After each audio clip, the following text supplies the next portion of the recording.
I used to work with this doctor who made me so mad I used to write his name on my golf balls. I used to hit them really hard. I thought it helped relieve my stress. But one day I realized that it didn't really make me feel better. And it didn't fix anything because I still had to go back to work and face his terrible attitude. So I gave it some thought. And realized that there might be a way to actually make things better. I decided to talk to him about his attitude. I told him that the way he acted was affecting my ability to provide good care to the patients. He said he hadn't realized he was causing so much difficulty, and he actually thanked me for talking to him about it. I was so glad I had opened the lines of communication. It wasn't so bad, and definitely better for the patients than whacking the golf balls would ever be. Well, there goes my golf career.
It was 1985 and I was a young surgeon on what was called the vascular thoracic floor. It was a unit that had 40 beds laid out in a square shape. So I'd come up there in the mornings and I'd do my thing, I'd make my rounds. Basically I'd act like the stereotypical jerk surgeon. Kind of loud, kind of mean. I'd walk around there on the floor and once in a while something would happen. A missed order or a small mistake. It wasn't uncommon for me to get upset and I wasn't too respectful about it. I'd always be doing it on the patient's behalf, so I felt justified. I might let someone know that they were really screwed up, or might talk to them kind of loudly in the hallway. Nurse Olson, Shelley, started on the floor about a year after I started. She was kind of in charge of making the floor run, and I wasn't too pleasant with her either. We had several run-ins where she would say, "Please don't treat the nurses like that. You know, you just cannot treat the nurses like that." I would get defensive. We'd fight about it a bit, and I would argue it out. So a year or so goes by, and we were still fighting about these things off and on. They had recently installed the new charting boards on the outside of each patient room.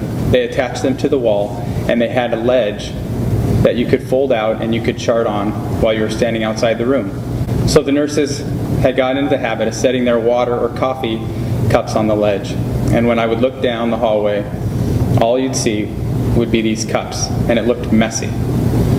A couple of times I actually took the garbage can and swept them all in there, one by one. Some people had their nice travel mugs, others their own cups from home, and I just swept them all in there. So that happened a couple of times, and finally one time, and I clearly remember this, she called me into her office. I was on one side of the table and she was on the other, and she said to me, "You know, you just cannot keep throwing all these cups away like you're doing." "Well, it looks messy. It looks awful." Well, you know what? The nurses, they're not trying to do anything wrong here. They're just thirsty. You know, come on, at least they're taking care of the patients rather than taking time for breaks. They're not camels, you know.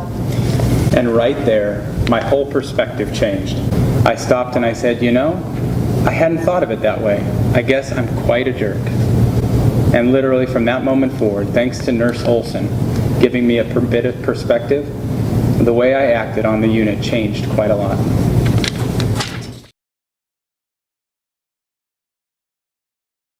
The first job that I took when I came to town was as a float pool nurse in the staffing registry of a local hospital system. It paid a bit more than a regular staff position, and I was really looking forward to the extra flexibility in my schedule. I was used to working on the same unit all the time, but since I had been a nurse for 8 years, I figured I'd be fine working in the staffing pool. So I joined the float pool. I was assigned to cover a variety of areas, and I knew that I might very well work a different area every single day. I might even need to switch between several different hospitals. But I figured that once I got comfortable with the basics of this new hospital system, being in the float pool would be no big deal. It turned out to be one of the scariest and most difficult nursing jobs I have ever done. I'd come into work on a unit I wasn't familiar with, and it would leave me feeling disorganized and disoriented. I didn't know where to find things, and I didn't know who anybody was. It seemed like even though there were people everywhere, I could never find quite the right one at the right time. Sometimes I'd get a bit of an orientation from the charge nurse, depending on how busy the floor was at the time. Hello, I am Susan. I'll be charged today. Hi, I'm from the float pool. I've never worked on this floor before. I'm wondering if you can show me around? It will have to be quick. The break room is through there. The nurse's station is right there. You have rooms 7 through 12. I shouldn't be too hard to find. Call me if you need me. Thanks, I appreciate it. Sorry. We're still so short-staffed this morning. I've got to get going. 7th floor, charge speaking. Even trying to figure out who the case managers were, which doctor was which, who was from lab, who was from respiratory. It wasn't always that easy. Often, people were just so busy that introductions had to go by the wayside. Sometimes a doctor for one of my patients might arrive on the floor, and since we'd never met each other before, his name tag might be turned around, and there was never any time for introductions, I wouldn't even know who he was until I read his name on the orders that he wrote. Sometimes the doctors would be in and out of there so quickly, I'd never even get a chance to talk to them. I'm having so much pain. I need more pain medicine. Go ahead and take this dose now. I'll talk to the doctor as soon as I can and see if we can get you a higher dose. Whatever helps get rid of some of this pain is fine with me. The dose you just took will help soon. Dr. Anderson here. Mr. Cruz. If you're ready, I can take you down for your CT scan. I'm not sure I can be there so soon. I'll see what I can do. Wait a sec! Don't go! That was Dr. Anderson, wasn't it? It sure was. Oh man, I needed to ask him about increasing Tom's pain medication. Now I'll have to try to find him again later. Hi, Dr. Anderson. I'm calling about the patient, Mr. Tom Cruise, in room 711. I don't think his pain medication is quite doing the trick. But I saw that patient earlier. Why didn't you mention something then? In the end, after all these frustrations, I didn't stay at that job very long. Working under such pressure, without really being able to communicate or work as a team with the people around me, it wasn't healthy for me. And it definitely didn't help anybody take better care of the patients.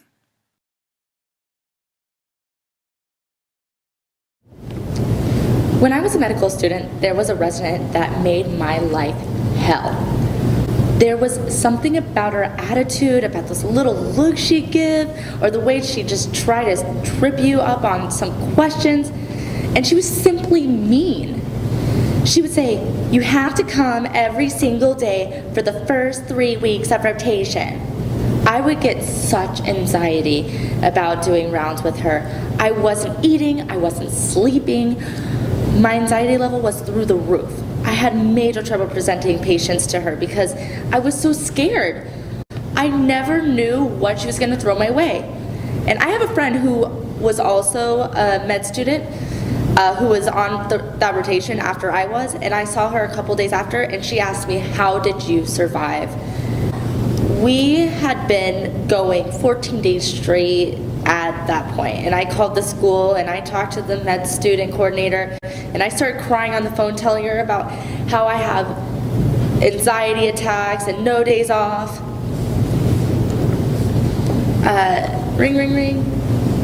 Hello?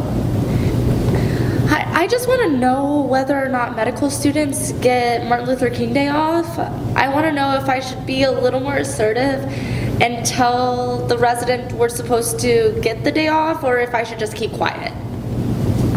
Well, I'm not sure what the policy is, but I will talk to the dean as soon as she comes in. No, don't do that. Well, but I really think we should talk to the dean about it.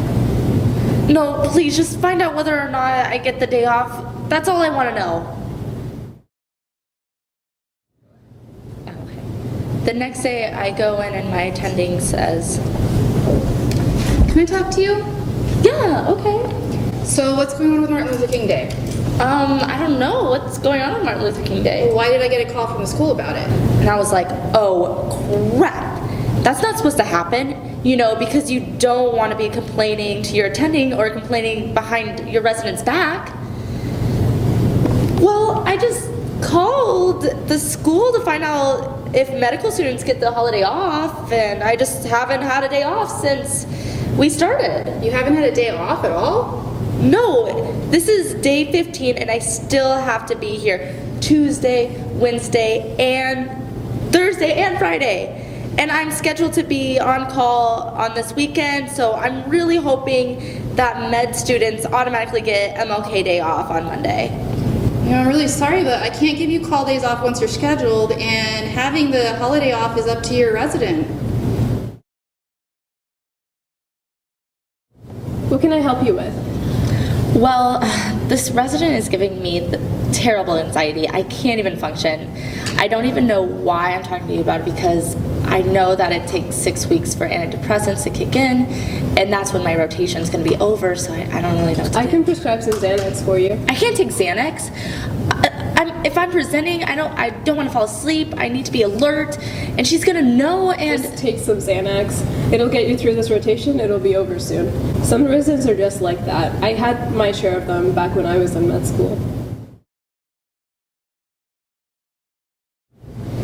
And so I did. I was fine when I went to my patients in the mornings and through the morning report. And then we'd have our teaching sessions, and after that we would do rounds.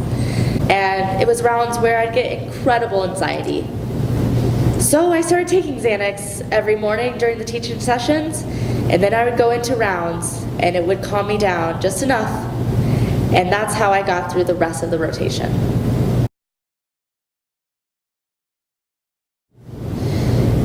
Nobody ever spoke with her. We never did get Martin Luther King Day off. The medicine rotation was 6 weeks long, so I rotated it out after 6 weeks, and as far as I know, the resident kept teaching.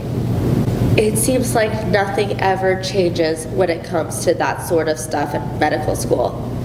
You just have to get through it.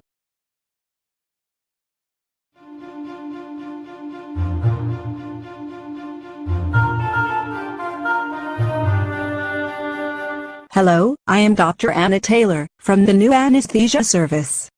Can you tell me what operating room I'm in today? Yes. Anesthesia. You are in OR 5 today. Okay, thank you. It sure would be nice to know more people around here. I don't even know anyone's names yet. Maybe if I introduce myself to more people, I will get to know them better as well. It might even help them learn my actual name, so they don't have to call me anesthesia, like usual. Hello, are you anesthesia today? Yes, I suppose I am. But my name is Dr. Anna Taylor. Okay, great, nice to meet you. I am Robert Jones from surgery. Robert, it's nice to meet you. I'll see you in the OR. Okay, Robert, I'll see you in there. Okay, are we ready? Where's anesthesia?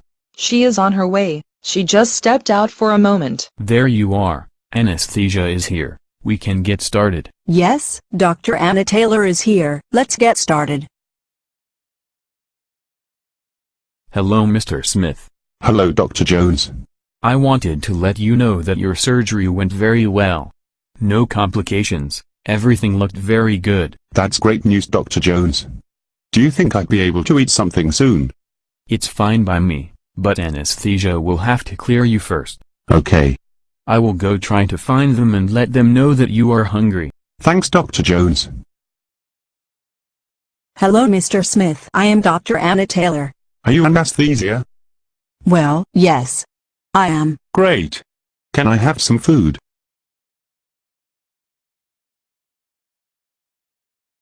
Thanks for working with us today. It's good to have some fresh faces around here. Robert, thank you too. I had a good time.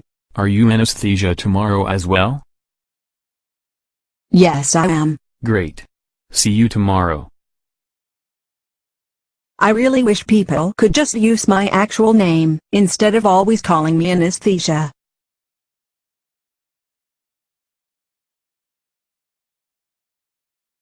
I found the solution. I know what to do.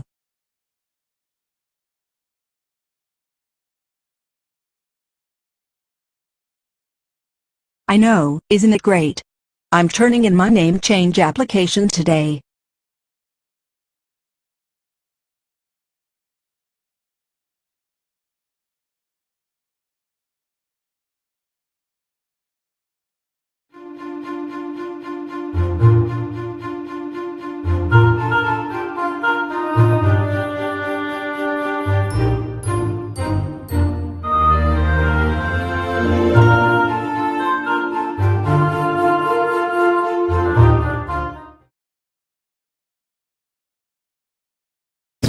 We were opening up a new unit and we really wanted to do it right. We wanted to be supportive of each other and we wanted everyone to be in on caring for the patients. So we did this thing that we called walking my shoes, where different staff members would take a few hours and follow another staff person around to see what other people did every day. So I took my turn on a Saturday morning. I walked around with a nurse, and even though it was the same floor I'm on as a doctor, it was quite an eye-opener. As a pulmonologist, I have this thing about getting patients up and walking right after surgery. Getting them up and moving is really important. So I'd write an order that said, get the patient up, walking 4 times a day. I'd be really adamant about it. So then, I went along with this nurse, and I really saw what it took to get a thoracic surgery patient out of bed. To not get tangled up in all the chest tubes, or pull a chest tube, and how hard it was for them to walk. I'm thinking, wow, my God, I'm asking them to do this every day. But this is nearly impossible. I decided I'd back off just a little. And the funny thing about that, walking in my shoes exercise, was after we'd gone around the floor for about an hour and a half, the nurse says, break time. I find a drink and a package of crackers. And just as I'm about to open the crackers, the nurse says, okay, let's go, we're done.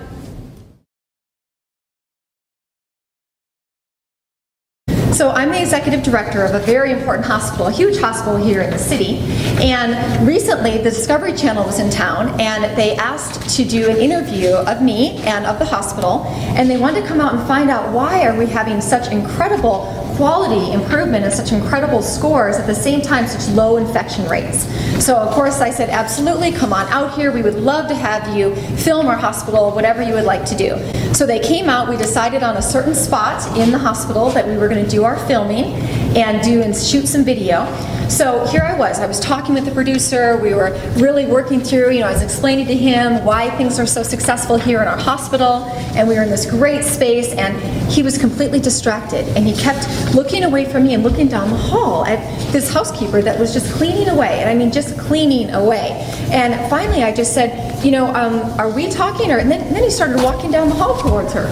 what are you doing? Why are you scrubbing the surfaces so hard?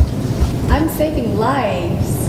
If the desks are clean, the bugs don't travel. The fewer people get sick. It's important. And so the producer was so captivated by this that it ended up becoming the entire headline of the story and of the film. Staff is committed to patient safety.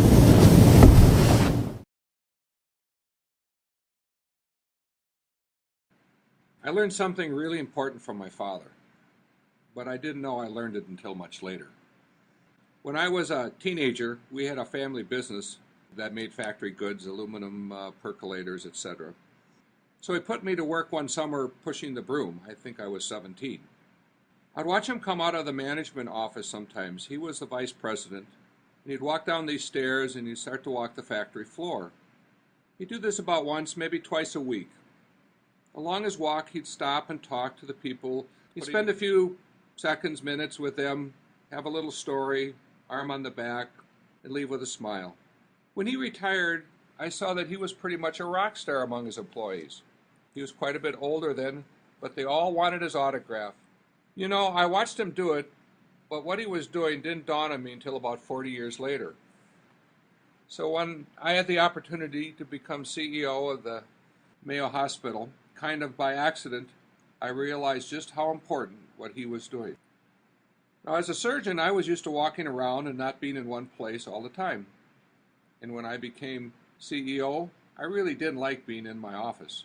So I'd get out and walk around. Sometimes I'd just stand at the front door and talk to the greeters and the patients. Sometimes I would walk among staff in the lobby. I found out when I walked from the parking garage into the hospital in the mornings, I had plenty of opportunities along the way to talk to the staff. I'd just take a few seconds to sit with them and maybe shake their hand or ask them how it's going, learn what was important to them, and thank them for their good work. I could see 4, 5, 6 people in the time I walked from my car to the cafeteria. Didn't take much time, and I learned a great deal what was going on. And I think they appreciated it also. It sure beats sitting in my office.